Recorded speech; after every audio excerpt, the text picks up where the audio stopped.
आज हम पहला चैप्टर पढ़ेंगे integration of princely state after independence, यानी आज़ादी के बाद रियासतों का एकीकरण के बारे में बात करेंगे कि आज़ादी के बाद हिंदुस्तान में किस तरीके से जो सरदार वल्लभ भाई पटेल हैं और मेनन जो है वो किस तरीके से वीपी मेनन जो है किस तरीके से ब्रिटिश हुकूमत से जब हमें आज़ादी मिलती है तो फिर किस तरीके से भारत को एक किया जाता है, जिसको हम एकीकरण के तौर पे देखते हैं।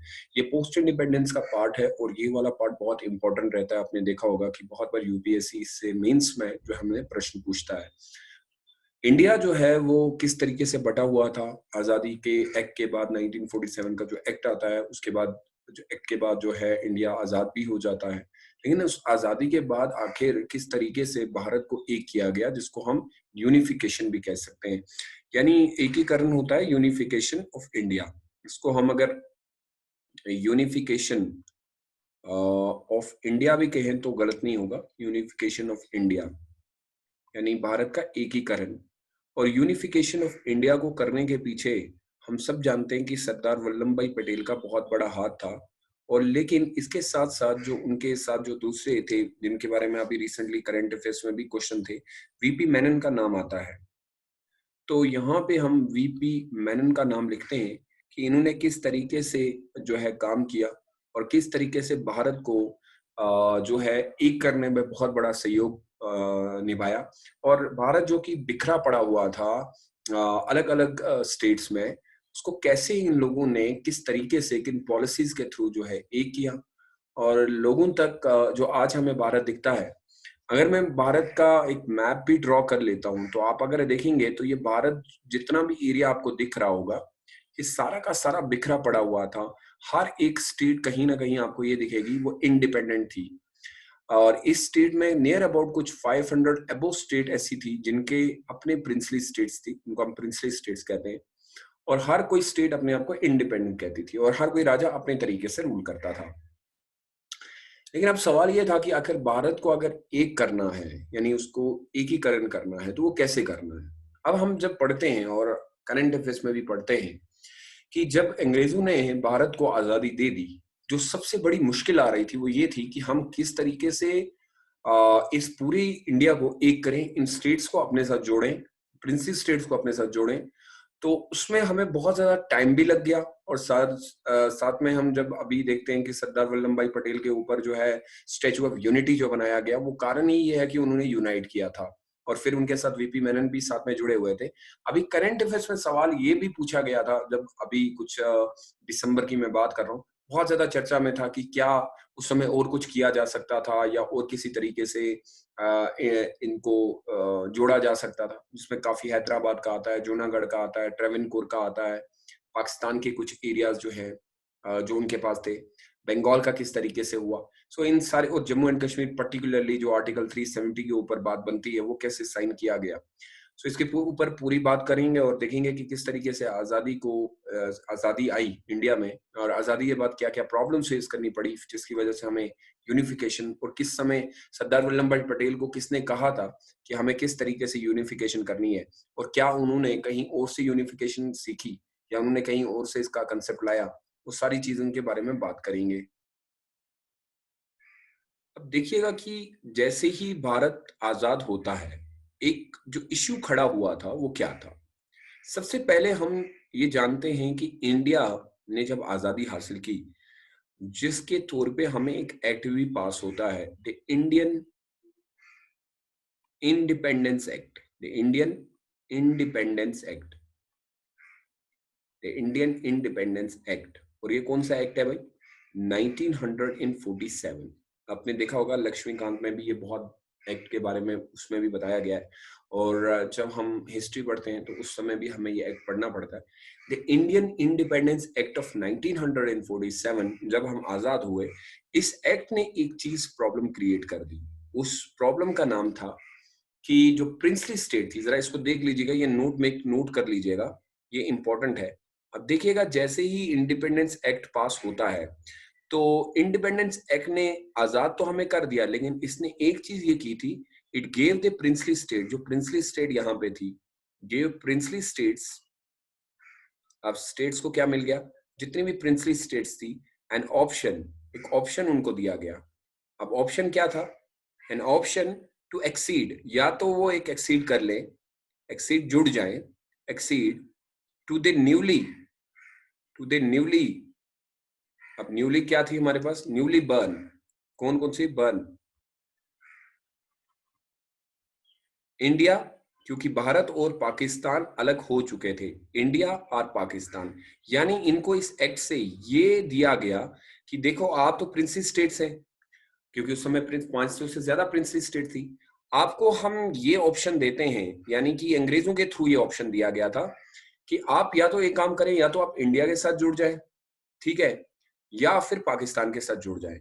ये इस एक्ट का सबसे बड़ा एक नुकसान भी था, क्योंकि अब डिपेंड करता था प्रिंसली स्टेट पे कि वो किसके साथ जुड़ेंगे। अब प्रिंसली स्टेट के पास यहाँ पे बहुत अच्छा ऑप्शन दिया गया अकॉर्डिंग टू द ब्रिटिशर्स, या तो आप पाकिस्तान के साथ जुड़ जाइए या हिंदुस्तान के साथ जुड़ जाइए, या फिर एक और ऑप्शन भी जो उनके साथ रहा, that was another option given to them, और टू कंटिन्यू, और to continue as an independent. या तो आप एक काम करें, आप बिल्कुल इंडिपेंडेंट ही रहें, इंडिपेंडेंट सवरेन स्टेट, आप अपना एक अपना राज्य बना लें और अपने स्टेट को अपने तरीके से जो है क्या करें, आप सवरेन स्टेट के तौर पे यूज करें। अब सवाल ये था कि इंडिया में 500 स्टेट्स हैं और आपने एक ऐसा ऑप्शन दे दिया, या तो आप भारत चुन सकते हो, या आप पाकिस्तान चुन सकते हो, या तो फिर आप इंडिपेंडेंट रह सकते हो। तो इससे अच्छा ऑप्शन प्रिंसेस स्टेट्स को और कुछ नहीं मिल सकता था। और ये मैं तभी कहता हूं, the Indian independence act of 1947 ने भले ही हिंदुस्तान को आजादी दी हो, लेकिन इस एक्ट ने हिंदुस्तान को एक कंफ्यूज भी कर दिया था। अब सवाल ये था कि आखिर प्रिंसेस स्टेट जाएंगे कहां पे। सबसे पहले जरा देख लेते हैं कि प्रिंसेस स्टेट हमारे पास थी कितनी। एट द टाइम ऑफ 1947, उस समय at the time of 1947, time more than कहा जाता है, मोर देन यानी कि उससे ज्यादा है, कुछ तो कहते हैं कि मोर देन 586, 565 भी कहा गया है। 5 हम ये लिखे, मोर देन 500 प्रिंसेस स्टेट्स थी। इसका मतलब है 500 प्रिंसेस स्टेट्स को ये आजादी दे देगी कि वो क्या करेंगे, या तो पाकिस्तान के साथ जुड़ जाएं या हिंदुस्तान के साथ जुड़ जाएं। और देखिएगा ये ओवर एरिया कितना कवर करते हैं, हैव 48%, बहुत ज्यादा, 48% एरिया जो है वो इनके अंडर था। Percent of the area, area of pre independent Hindustan का 48% एरिया जो है वो इनके पास था, इंडिपेंडेंट, ठीक है। And constitute pre independent India, ठीक है, ये याद रखिएगा कि इतना एरिया इनके पास है। दूसरा ये कहता है and constituted 28% of its population, और इंडिया की 28% पॉपुलेशन तो इन्हीं के पास थी। तो भाई ये तो बहुत डिफिकल्ट होने वाला था कि आप अगर 500 प्रिंसली स्टेट्स हैं और 500 से ज्यादा मानिए 48% ऑफ द एरिया जो है वो उनके पास है, और प्लस 28% पॉपुलेशन तो उन्हीं के पास है। अब इससे बेटर एक्ट तो उनको कोई मिल नहीं सकता था, जहां पे उनको इतनी आजादी दे दी जाए कि जो करना है सो करो। और अंग्रेजों ने 1947 की इस एक्ट के थ्रू एक और कंफ्यूजन जो है वो छोड़ के चले गए, इवन दो कि बाद में सरदार वल्लभ भाई पटेल ने इसको सही भी कर दिया। लेकिन कुछ चीजें जैसे जम्मू एंड कश्मीर का इश्यू रह गया, गिलगित बलोचिस्तान ये एरिया जो है वो बड़ा एक इश्यू क्रिएट हो गया।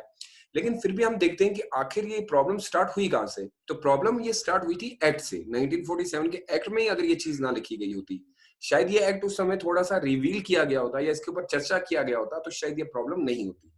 दूसरी प्रॉब्लम ये थी कि ये जो प्रिंसली स्टेट थे, अब देखिएगा प्रिंसली स्टेट्स के बारे में जब हम बात करते हैं, जो प्रिंसली स्टेट उस समय थी already, these princely states,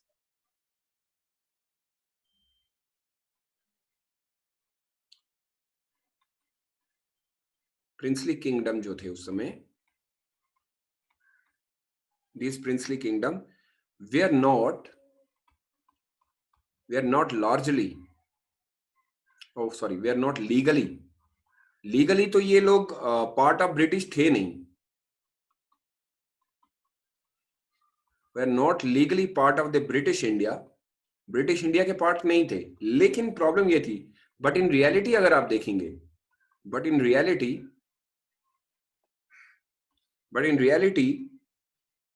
they were completely they were completely subordinate, यानी कि गुलाम भी वो किनके थे?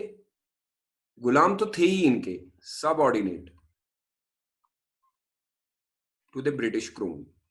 अब जो उस समय का ब्रिटिश क्राउन हुआ करते थे, आपने सुना होगा, जो भी मैंने मतलब ब्रिटिश के एरियाज में आप पढ़ेंगे, ये लोग भले ही हिंदुस्तान का हिस्सा नहीं थे, ये भी हम मानते हैं, सॉरी ब्रिटिश इंडिया का हिस्सा तो थे ही नहीं है, क्योंकि ये एक प्रिंसली स्टेट थी, लेकिन रियलिटी अगर आप चेक करेंगे तो ये ब्रिटिश क्राउन ही इनको चलाता था। और उस समय ब्रिटिश क्राउन के मुताबिक इनको ये आजादी मिलना एक संदेह हो गया था कि आखिर आप ये करेंगे क्या। अब सबको सबसे ज्यादा अगर आप देखेंगे, जो इनको मिलिट्री सपोर्ट मिलता था उस समय, यानी हम अगर देखेंगे इनका जितना भी मिलिट्री सपोर्ट था, मिलिट्री सपोर्ट सारा का सारा इनको कौन प्रोवाइड करती थी भाई? British government. इनके ट्रेड अफेयर्स को कौन देखता था भाई? ट्रेड अफेयर्स इनके जितने भी होते थे वो भी ब्रिटिश ही देखती थी। अब वो उनको छोड़ के जा रही थी तो डेफिनेटली इनको प्रॉब्लम हो जाती उस समय। अगर आप देखेंगे, अच्छा इनके राइट्स की बात हो जाए तो राइट्स वगैरह, इनके मिनिस्टर्स राइट्स वगैरह वो भी ब्रिटिश गवर्नमेंट ही देखती थी भाई। अब ये जा रहे थे, अब आपको सोचना पड़ेगा कि आपको आगे कैसे चलना है। और ये एक बड़ी चिंता इनको सताई जा रही थी कि दैट ना who will support us, who will support us, मतलब ब्रिटिश तो जा रहा है तो प्रिंसेस स्टेट्स को तो किसी तरीके से ज्वाइन करना पड़ेगा। अब अगर आप फ्री रहते हैं तो भाई आपके बाकी के काम कौन करेगा? उस समय तो आप उनके साथ मिलके इधर उधर करके तो काम चला लेते थे, लेकिन अब इश्यू था कि अब आगे क्या होगा। अब ये काम जो है, यहाँ पे बात आती है सरदार वल्लभ भाई पटेल की। अब यहाँ पे जब सरदार वल्लभ भाई पटेल की बात की जाती है, प्लीज इनको बहुत अच्छे से देख लीजिए कि ये बहुत इंपॉर्टेंट है। ये इंडिया के इंडियन, अब इसी पे चर्चा हो रहा था, India first deputy prime minister थे। और प्राइम मिनिस्टर मतलब उस समय जो थे वो थे PT Jawaharlal Nehru, prime minister बना दिया गया। और साथ में इनको एक और काम दिया गया था, that is the home minister. ये होम मिनिस्टर भी थे, इंडिया के पहले होम मिनिस्टर भी थे। ठीक है, तो अब ये इनके काम, आप समझिएगा, इनको जो काम दिया गया वो इनके हिसाब से ही दिया गया था। जो आजकल कंफ्यूजन क्रिएट की जाती है कि आपको क्या काम करना है, साथ में इनको जो दूसरा बंदा सब ऑर्डिनेट के तौर पे दिया गया, उनका नाम था वीपी मैनन। अब देखिएगा, वीपी मैनन के बारे में आप कम जानते होंगे। ये उस समय थे द सेक्रेटरी ऑफ द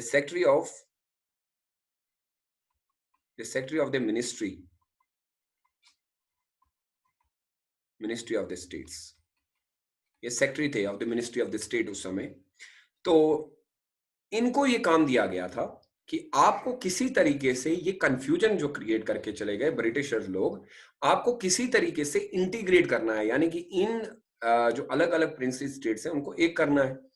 अब सवाल ये था कि आखिर इन प्रिंसली स्टेट्स को एक किया कैसे जाएगा? सरदार वल्लभ भाई पटेल और वीपी मेनन ऐसा क्या करेंगे? तो अब प्रॉब्लम ये थी, अब जगाना चाहिए था। देखिए अब यहाँ पे क्या काम करेगा।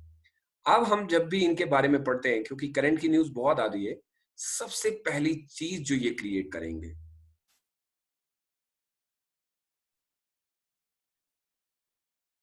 सबसे पहली चीज इनके अंदर जगाया जाएगा पैट्रियोटिज्म। देखिए ये एक ऐसी चीज है जिसने हमेशा हिंदुस्तान को बहुत ज्यादा, पैट्रियोटिज्म, अब देखिएगा इसका इस्तेमाल किया जाएगा। आपको ये पता होना चाहिए कि देशभक्ति जो उन्होंने जगाई, पैट्रियोटिज्म के थ्रू जो है उन्होंने हिंदुस्तान को एक किया है। अब सवाल ऐसा बन सकता है कि आप बताएं कि उन्होंने पीटी जवाहरलाल नेहरू ने, सॉरी सरदार वल्लभ भाई पटेल ने और वीपी मेनन ने ऐसा क्या किया? तो मैं ये कह सकता हूं कि सर पैट्रियोटिज्म पे बात की जा सकती है। अब याद करिएगा, उनको इन्वोक किया जाता था, प्रोवोक किया जाता था कि देखें आप एक देश में रहते हैं, this prince to remind them possibility of, देखें आप एनार्की सिस्टम है, आप जो है एक अलग से बैठे हुए, एक छोटी सी रियासत लेके बैठे हुए, यहाँ पे इंडिया है, यहाँ पे, तो उनको वो पैट्रियोटिज्म बार बार ये जगाया जाता था। बट प्रिंसली स्टेट जो होती थी, प्रिंसली स्टेट क्या करती थी? प्रिंसली स्टेट ऑलवेज रिफ्यूज, वो रिफ्यूज कर देते थे, वो कहते थे नहीं, ऑलवेज रिफ्यूज। पहले उन्होंने कभी नहीं माना। लेकिन पीटी जवाहरलाल नेहरू, सॉरी सरदार वल्लभ भाई पटेल और वीपी मेनन कंटिन्यूअसली क्या काम करेंगे? ये एक काम कंटिन्यूअसली करेंगे, ये कहेंगे कि देखें प्रिंस स्टेट ऑलवेज रिफ्यूज, कि सरदार वल्लभ भाई पटेल को उन्होंने क्लियरली बता दिया कि पैट्रियोटिज्म तुम जगा के भी हमारे साथ कुछ नहीं करने हो। मैं राजा हूं, मैं कैसे अपनी राजतंत्र छोड़ दूंगा और तुम्हारे गुलाम हो जाऊंगा, ये तो मैं तो अच्छा था फिर अंग्रेजों के अंडर। तुम्हारा ये कहना कि तुम हमारे अंदर ये देशभक्ति जगह भी दोगे तो मेरी जो किंगशिप है, जो मैं बादशाह हूं, वो तो खत्म हो जाएगा। अब यहाँ पे क्या होगा कि पटेल जो है वो कंटिन्यूअसली क्या काम करे, ये इंपॉर्टेंट रहता है। पटेल जो है वो क्या करेंगे, Patel keep kept trying, continuously वो क्या करते रहेंगे, केप ट्राइंग, हमेशा, टू कन्विंस, उनको बार बार बोलेंगे, to convince them to join the India. But ऐसे तो वो मानेंगे नहीं। अब इंडिया को ज्वाइन करना है तो भाई कैसे करें, तो अब कंटिन्यूअसली काम कर रहे हैं, पटेल भी चाह रहे हैं और वीपी मेनन भी, दोनों काम कर रहे हैं। Keep trying to convince them to join the India, किसी हाल में भी आपको इंडिया ज्वाइन करना पड़ेगा। अब उसके बाद जब उनको लगा कि नहीं, बंदा मान नहीं रहा है, तो बंदा मान नहीं रहा है तो फिर एक पॉलिसी अपनाई जाएगी। आई डोंट नो आपने ये पॉलिसी पढ़ी भी होगी, एक पॉलिसी यहाँ पे अपनाएगी। जब ये लगा कि यार ये लोग बिल्कुल नहीं मान रहे हैं तो एक पॉलिसी इंट्रोड्यूस कर देगी। अब ये पॉलिसी इंट्रोड्यूस की गई थी अपने सरदार वल्लभ भाई पटेल के साथ, और वीवी मेनन ने एक पॉलिसी जो इंप्लीमेंट की गई, that policy is known as preview परसिस। ठीक है, अब ये पॉलिसी क्या है कि हम क्या करेंगे, we will give you a payment, हम आपको पैसा दे देंगे।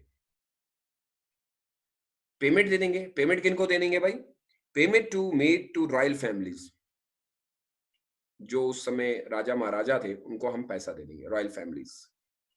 ठीक है, payment to the royal family. तो किस चीज के लिए पेमेंट देंगे भाई, तो पेमेंट हम जो दे रहे हैं, पेमेंट दे रहे हैं हम एग्रीमेंट में। वो एग्रीमेंट क्या होगा भाई, एग्रीमेंट होगा, उसको कहेंगे मर्ज, मर्ज विद इंडिया। अगर आप भारत के साथ जुड़ते हो तो हम आपको पैसा देंगे, पेंशन वगैरह जो उस समय चलता था, और मर्ज विद इंडिया हो जाएंगे। देखें, अब यहाँ पे जब पेट्रियोटिज्म शुरू किया गया होगा और उनको लगा होगा कि कन्विंस करने से बंदा जो है वो बिक नहीं रहा है, फिर समझ में आया कि इनको अंग्रेजों ने, जब अंग्रेजों का याद करिएगा आप, अंग्रेज भी इनको क्या काम करते थे, जो प्रिंसेस स्टेट्स जो थे उस समय, अंग्रेजों ने क्या किया, इनको पैसे दे देते थे। पैसे देने के बाद बोलते थे भाई तुम लोग पेंशन लो और कहीं पे बैठ जाओ और हमें अपना काम करने दो। यही चीज सरदार वल्लभ भाई पटेल ने अपनाई। प्रीव्यू परसिस जो पॉलिसीज थी, यानी कि पेमेंट पॉलिसी जिसे बोला जाता है, रॉयल फैमिली को, कि do an agreement and merge with India, आपको पैसा मिलता रहेगा, उसको आप पेंशन भी कह सकते हैं इस तरीके से। तो ये पॉलिसी सक्सेसफुल होगी। अब ये जो पॉलिसी सक्सेसफुल हुई, इसमें क्या हुआ, सबसे पहले फर्स्ट टाइम बीकानेर, बड़ौदा, ये याद रखिएगा, ये नाम है, ठीक है, एंड फ्यू अदर, और कुछ स्टेट थी, फ्यू अदर स्टेट्स, इन्होंने कहा ठीक है भाई पैसा है तो सब कुछ है। स्टेट फ्रॉम राजस्थान से एरिया से, फ्रॉम राजस्थान एरिया से बोला भाई पैसा दे रहा है ना, तो बात खत्म हो गई। राजस्थान, वेयर दे फर्स्ट, इसको ऐसे भी बी बी आर याद रखेंगे, Bikaner, Baroda and Rajasthan, where they first, ये पहले थे, where they first ones to join the India, इन्होंने इंडिया को first ones to join the India, इन्होंने इंडिया को ज्वाइन कर लिया। अब देखिएगा कि अब हर जगह ये पॉलिसी चलेगी नहीं, अदर स्टेट भी थी, वो ज्वाइन नहीं कर रही थी। अब उनके मुताबिक अगर हम लोग आपके साथ चले जाते हैं तो हमारा इंडिपेंडेंट स्टेटहुड जो है वो खत्म हो जाएगा। इंडिपेंडेंट स्टेटहुड क्या है भाई, अब इंडिपेंडेंट स्टेटहुड की बात कर रहे हैं वो कह रहे हैं कि देखो हम तो जो है जी रहे हैं अपने मर्जी से, हमारा तो इंडिपेंडेंट स्टेटहुड है कि अगर हम आपके साथ जुड़ते हैं तो हमें आपका कानून मानना पड़ेगा, अपना सब कुछ मानना पड़ेगा। कुछ ऐसे थे जो ये कह रहे थे कि नहीं बाबा हम आपके साथ नहीं जुड़ेंगे, तो हम तो पाकिस्तान के साथ जुड़ेंगे। अब ये वाली चिंता वाली जनक बात थी कि आखिर इन मसलों को कैसे हल किया जाए। एक वो जो कह रहे हैं कि हमें एक अपना इंडिपेंडेंट स्टेटहुड रखना है, एक वो जो कहते हैं कि हमें पाकिस्तान के साथ जुड़ना है। अब इस चीज को टैकल करने के लिए इन्होंने बहुत काम किए, बहुत सारी पॉलिसीज इनिशिएट की गई। अब यहाँ पे यूपीएससी ये वाली चीजें आपसे ज्यादा पूछता है कि भाई फिर इस सिचुएशन में इन्होंने क्या किया। सबसे पहले मैं आपको एक एरिया के बारे में पढ़ाता हूं जहां से ये शुरुआत की गई, उसका नाम था ट्रेवेनकोर। अगर आपको याद होगा, ट्रेवेनकोर एरिया जो है वो निचले साइड में आता है, यानी हम जब मैसूर की वॉर वगैरह आपने पढ़ी होगी तो यहां से आपको ये एरिया जो है दिख जाता है, ये वाला एरिया, ठीक है। ट्रेवेनकोर का एरिया, ये वाला एरिया जो है, इसके ऊपर बात करते हैं। यहाँ पे राजा था और इस राजा को किस तरीके से किया गया होगा। सबसे पहले ट्रेवेनकोर एरिया जो है ये साउथ इंडिया में आता है, ठीक है, साउथर्न इंडिया साइड से, southern Indian southern Indian state में आता है, ठीक है। अब इसको कैसे किया गया, अब यहाँ पे क्या है कि ये एरिया बहुत ज्यादा रिच था, याद रखिएगा रिच किस हिसाब से था, क्योंकि आप देखिएगा कि इनका बहुत ज्यादा काम धंधा जो था वो ज्यादा था, मेनली किस चीज के ऊपर चलता था, ट्रेड के पर, ट्रेड इनका बहुत ज्यादा था, ठीक है। उसके बाद ट्रेड के साथ यहाँ पे रिच जो है, इन रिच थे both as well as I can say in they both human and mineral resources, mineral resources, क्योंकि पानी वगैरह यहाँ से बहुत ज्यादा था, मिनरल रिसोर्सेज। तो ये कहते थे कि भाई आपके साथ जुड़ के भी कौन सा फायदा होने वाला है, हम तो हमारा ही है। अब यहाँ पे इन्होंने it was on the first princely state जो इन्होंने रिफ्यूज कर दिया accession to the Indian union and question the Congress leadership of the nation. इन्होंने मना कर दिया, बोला हम नहीं जुड़ेंगे। अब सवाल ये था कि अब करें तो करें क्या, मसला तो बहुत बढ़ गया कि ट्रेवनकोर भी हमारे साथ नहीं जुड़ रहा है। अब देखिए कि यहाँ पे पॉलिसी कैसे बनेगी। 1946 में, ये बहुत इंपॉर्टेंट है, ये बहुत बार पूछा जाता है, 1946 में जो वहां के दीवान थे, दीवान ऑफ ट्रेवनकोर, दीवान means head of this state, Travancore, उनका नाम लिख लीजिएगा, ट्रेवनकोर। उस समय के दीवान जो थे वो थे सर सीपी